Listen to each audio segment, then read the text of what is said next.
नमस्कार, आप देख रहे हैं हिंदुस्तान न्यूज। आनंद सक्सेना के साथ मध्य प्रदेश के बैतूल से संवाददाता शशांक सोनकपुरिया की खास रिपोर्ट। मध्य प्रदेश के बैतूल में एक गरीब मुस्लिम समुदाय के व्यक्ति द्वारा स्कूल भवन का निर्माण कराना रास नहीं आया कि पूरा राजस्व अमला पुलिस बल के साथ इस निर्माण को तोड़ने जेसीबी लेकर पहुंच गया और ग्राम पंचायत की एक एनओसी न होने के चलते पूरा प्रशासन पहुंच गया उसके निर्माण को तोड़ने। जबकि पीड़ित के पास जमीन से लेकर सभी दस्तावेज उपलब्ध हैं, फिर भी अवैध निर्माण बताकर उस पर बुलडोजर चढ़ाना कहां तक सही है।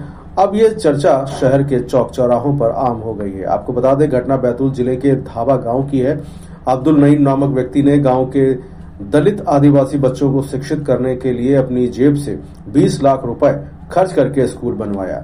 अधिकारियों ने शनिवार को कहा कि सारे कागजात ठीक हैं, लेकिन पंचायत से एनओसी ले लीजिए वरना भवन तोड़ दिया जाएगा। सोमवार को पंचायत से एनओसी मिल गई, फिर भी एसडीएम साहब नहीं माने और भवन तोड़ने पर अड़े रहे। गांव वाले बैतूल कलेक्टर से गुहार लगाने पहुंचे। 80 किलोमीटर के सफर में उन्हें रास्ते में 2 बार रोका गया जब वे कांग्रेस नेता हेमंत वागदरे के साथ कलेक्टर साहब से मिले और गुजारिश की सारे कागजात पूरे हैं। पंचायत ने एनओसी भी दे दिया है, यानी कि पंचायत से भी एनओसी मिल चुकी है। अब कोई विवाद नहीं बचा। तब कलेक्टर साहब ने कहा, शिक्षा जैसी पवित्र चीज को यह अवैध तरीके से करना चाहते हैं। हेमंत वागदरे ने कहा, सर, ग्राम पंचायत ने एनओसी दे दी है, अब तो कोई आपत्ति ही नहीं है। आपसे मिलने से भी रोका गया था। इसी बीच चर्चा चल रही थी, उधर स्कूल भवन को तोड़ा जा रहा था। इस मामले के सामने आते ही दिल्ली तक इसकी गूंज सुनाई पड़ी और नेताओं के बयान सामने आने लगे। इसके बाद कलेक्टर ने इस पूरी कार्रवाई को तर्कसंगत बताते हुए निर्माण को ही अवैध बता दिया। जबकि सारे दस्तावेज एनओसी के साथ पीड़ित के पास हैं, फिर भी प्रशासन लीपापोती करके खुद को बचाने में लग गया है। वहीं इस पूरी कार्रवाई में मुख्य रूप से उपस्थित भैंसदेही एसडीएम अजीत मेहरा भी मीडिया से भागते नजर आ रहे हैं। उनसे इस संबंध में जानकारी लेनी चाहिए गई तो उनके द्वारा काम में व्यस्त होने का हवाला देते हुए बाइट देने से इनकार कर दिया गया। जबकि इस पूरे मामले में जिला प्रशासन की तत्परता से की गई कार्रवाई संदिग्ध बन गई है। अब देखने वाली बात यह होगी कि लगातार विवादों में घिर रहे कलेक्टर के मामले में संज्ञान लेकर प्रदेश मुखिया कोई कार्रवाई करते हैं या इसी तरह दलित वर्ग का शोषण भाजपा के राज में होता रहेगा। फिलहाल आप सुरक्षित रहिए, जुड़े रहिए आर हिंदुस्तान से। नमस्कार। क्या नाम है आपका?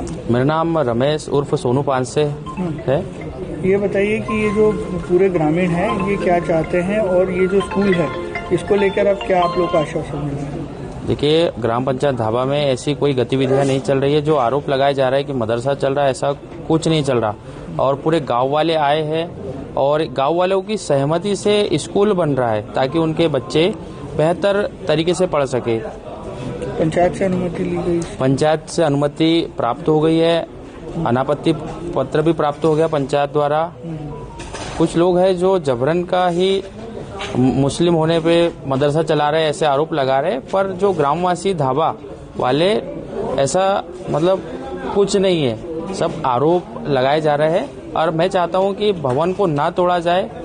अगर भवन तोड़ा तो हम पूरे ग्रामीण और जो मैं जयस कार्यकर्ता हूं, तो हम जयस कार्यकर्ता आंदोलन करने पर मजबूर हो जाएंगे, क्योंकि हमारे क्षेत्र में ऐसी कोई भी गतिविधियां नहीं चल रही है। सर, जो धाबा गांव है वहाँ पर अब्दुल नईम नाम के एक व्यक्ति की निजी भूमि पर बने स्कूल का कुछ हिस्सा तोड़ा गया, क्या वजह थी कि ये कार्रवाई की गई? देखिए, जो ग्राम धाबा के प्रकरण के बारे में आप बता रहे हैं, वो प्रकरण कल मेरे नॉलेज में आया था जब ग्राम धाबा के जो अब्दुल नईम को लेके कोई कांग्रेस पदाधिकारी ज्ञापन के रूप में मेरे पास में आए थे। उस समय मैंने प्रकरण की वस्तुस्थिति ली थी। ग्राम पंचायत, जो आप जिस निर्माण कार्य की बात बता रहे हैं, जिस संरचना की बात बता रहे हैं, वो ग्राम पंचायत धाबा में है। और ग्राम पंचायत ने जो पंचायत राज अधिनियम में उसके प्रावधानों के तहत सेक्शन 55 में संभवतः 55 सेक्शन है वो, उसमें उनकी सुनवाई की थी या उनको नोटिस वगैरह देने की प्रॉपर कार्रवाई की और अवैध निर्माण होने के कारण उस संरचना को ग्राम पंचायत के माध्यम से ध्वस्त किया है। मैंने एसडीएम को भी बुलाया था उस समय। एसडीएम और एसडीपी से भी मेरी बात हुई थी। तो अवैध संरचना होने के कारण ग्राम पंचायत ने कानून व्यवस्था बनाए रखने के लिए उनकी भी मदद मांगी थी और अवैध संरचना होने के कारण भवन को मौके से हटाने की कार्रवाई की गई थी। शायद मेरे ख्याल से जब वो यहाँ आए थे उस समय तक वो आंशिक रूप से शायद उसका शेड वेड हटाने की कुछ बात चल रही थी। शेड वेड हटाया गया था और एक हाथ कुछ अवैध निर्माण का एक हाथ दीवार को हटाने की कार्रवाई की थी। सर उनका ये कहना है कि सर मेरा नाम अब्दुल नईम है, मैं ग्राम ढाबा में रहता हूँ। सर मैंने भवन निर्माण किया था अपनी जमीन की, निजी जमीन के ऊपर, और मैं इस बात जो जानकारी मुझे मिलती जा रही थी कि ऐसी चीज़ें होनी चाहिए, मैंने सब किया। मैंने अपनी भवन बना के स्कूल खोलने की सोच की, चलो मेरे हाथों से कुछ अपने ग्राम का विकास हो जाएगा, कुछ लोग पढ़ लेंगे। कोई ऐसा इंटेंशन नहीं था कि इसके अंदर मेरे पास शनिवार के दिन साहब लोग आए कि बोले आप यहाँ पे गलत गतिविधि कर रहे हो।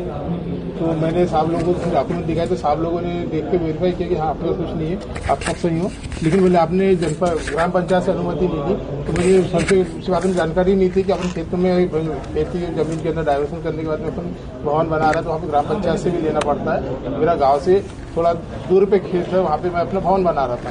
तो वो बोले आवेदन कर देना, तो जैसे सर ने आवेदन का मैं तुरंत पंचायत में जाके सर को आवेदन भी करना था। तो सचिव साहब ने आवेदन नहीं लिया, बोले हम 2 दिन बाद लेंगे। अब मेरे ऐसा कुछ नहीं है, मैं कलेक्टर जब दूसरे दिन मैं रविवार का दिन था, छुट्टी का दिन था, तो मैंने जब आज नहीं लिया तो मैं कल दे दूंगा। मैं सोमवार का इंतजार कर रहा था, रात में 7-8 बजे तक के मेरे पास में सचिव साहब आए, बोले आप कल 3 बजे तक अपना भवन तोड़ लो, नहीं तो हम तोड़ देंगे। मेरे पर बहुत ऊपर से प्रेशर है, मेरा ऐसा करके वो मुझे बताने लगते। तो मैंने दूसरे दिन मैं भैंसदी की तरफ भागा कि भाई वहाँ पे आवेदन देता हूँ। वहाँ जाके मैंने आवेदन वगैरह बनाया तो मुझे पता चला कि वहाँ पे पटवारी वगैरह आ गए भवन के पास में और वो भवन तोड़ने की बात कर रहे। तो मैं फिर वापस आया यहाँ पे इंचार्ज पर उनके लिए उनसे रिक्वेस्ट किया कि सर मुझे कुछ तो समय, तो मैंने गलती आवेदन सिर्फ पंचायत की एनओसी नहीं तो मैं उसमें जो भी जुर्माना मेरे ऊपर लगाया जाएगा मैं उसको भरने को तैयार हूँ। और रही बात मेरे स्कूल खोलने से प्रॉब्लम है तो मैं स्कूल भी नहीं खोलता। मैंने तुरंत उसी दिन अपने तहसील लेवल पे जो बीआरसी सर वगैरह थे उनके आते हुए रिक्वेस्ट की सर मेरा आवेदन निरस्त कर देना है, मैं स्कूल नहीं खोल रहा हूँ, मैं समिति भी बंद कर दे रहा हूँ, मेरे को कुछ भी बस मेरा भवन बचा दीजिए। मेरे भवन को मैंने बहुत मेहनत से बनाया, से जोड़ तोड़ करके भवन बनाया, तो मुझे भवन छोड़ दिया जाए। बाकी मुझे कोई दिक्कत नहीं, मैं कोई आज से कोई स्कूल नहीं खोलता, कुछ नहीं करता। जो भी मुझे विचार था कि गांव के लिए कुछ करूं वो भी नहीं करने को तैयार हूं। मैंने गांव वालों से कहा तो गांव वालों सब बोलने लगे कि भैया आप तो अच्छा काम कर रहे थे, हमें कोई आपत्ति नहीं है, वरना गांव से ऐसी कोई दिक्कत है। तो गांव वाले भी आज पूरे साथ में आए, वो भी बोला। फिर मंगलवार के दिन और तहसील में गया तो तहसील में भी मेरी कोई सुनास नहीं, बोले आपको पंचायत लेवल का काम है, पंचायत ही करेगी, हमारे हाथ करनी, आप अपना देख लो बोले।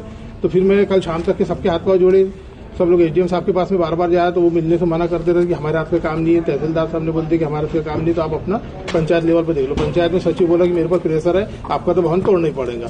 तो मैंने उनसे कहा कि सर मैं भवन मत तोड़िए, मैं स्कूल भी नहीं खोलता, मैं समिति भी नहीं चलाता, सारे काम छोड़ देता, मुझे माफ कर दो मेरे भाई, किसी वजह से आपको बुरा लगाऊंगा तो।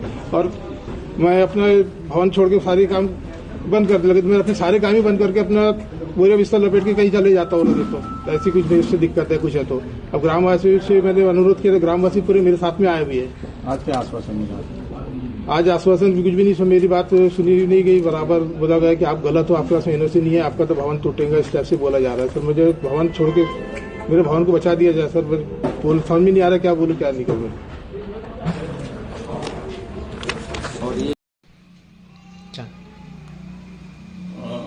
ग्राम पंचायत ढाबा द्वारा दिनांक 13/1 को अब्दुल नईम के अवैध निर्माण के विरुद्ध कार्रवाई की गई। इसके पूर्व में भी उसको 2 नोटिस दिए गए थे, उसका किसी प्रकार का ग्राम पंचायत को सहयोग प्रदान नहीं हो रहा था, ना ही नोटिस को पे साइन करता था, ना किसी प्रकार की कार्रवाई में सहयोग कर रहा था। इसलिए ग्राम पंचायत को पंचायत राज अधिनियम की धारा 55 के अंतर्गत कार्रवाई करनी पड़ी। और हमारा उद्देश्य कोई किसी के प्रति दुर्भावना पूर्वक कार्य करने का नहीं था, उसी से सिर्फ इतना ही था कि भाई व्यवस्थित अपनी ग्राम पंचायत की भवन निर्माण अनुज्ञा ले और कार्य करे, अपना कार्य सुचारू रूप से जारी रखे।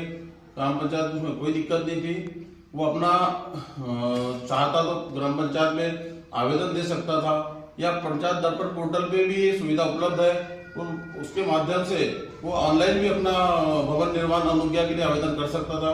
ये किसी प्रकार की कोई सहयोग प्रदान नहीं हो रहा था उससे, और बार बार बोलने के बाद भी नोटिस देने के बाद भी किसी प्रकार का कोई सहयोग नहीं कर रहा था, ना ही वो अपने भवन निर्माण के कार्य को रोक रहा था। इसलिए मजबूरन ग्राम पंचायत को कार्रवाई करनी पड़ी।